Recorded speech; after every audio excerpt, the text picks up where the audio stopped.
Seconde épître à Timothée, chapitre 4. Premier paragraphe, versets 1 à 8. Je t'en adjure devant Dieu et le Christ Jésus, qui va juger vivants et morts, et par son apparition et par son règne, prêche la parole, insiste en temps et hors de temps, convainc, reprend, exhorte avec toute longanimité et doctrine, car il y aura un temps où ils ne supporteront pas le sain enseignement, mais, ayant des oreilles qui leur démangent, ils s'amasseront des docteurs selon leur propre convoitise, et ils détourneront leurs oreilles de la vérité et se tourneront vers les fables. Mais toi, sois sobre en toutes choses, endure les souffrances, fais l'œuvre d'un évangéliste, accomplis pleinement ton service.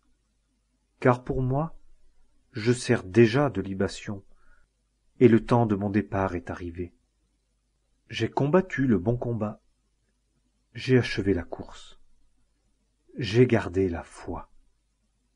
Désormais m'est réservée la couronne de justice que le Seigneur juste juge me donnera dans ce jour-là, et non seulement à moi, mais aussi à tous ceux qui aiment son apparition.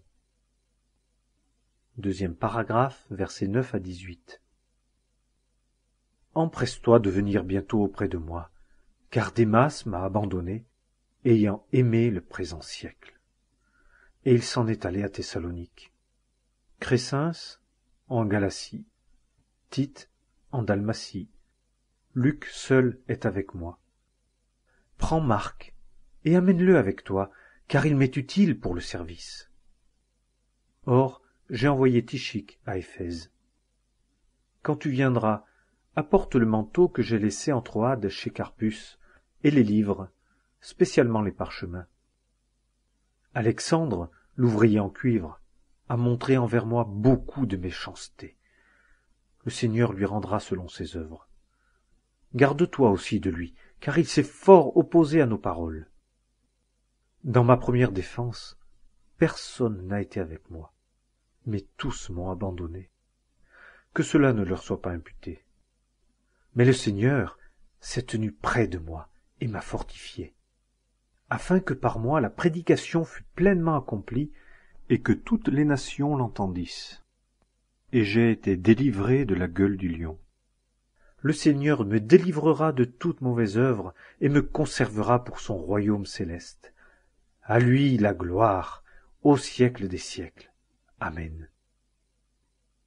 Troisième paragraphe, versets 19 à 22.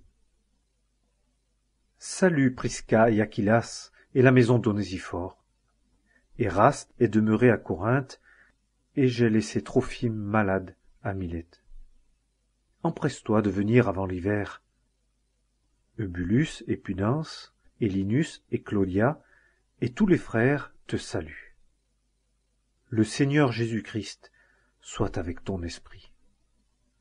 Que la grâce soit avec vous. Seconde épître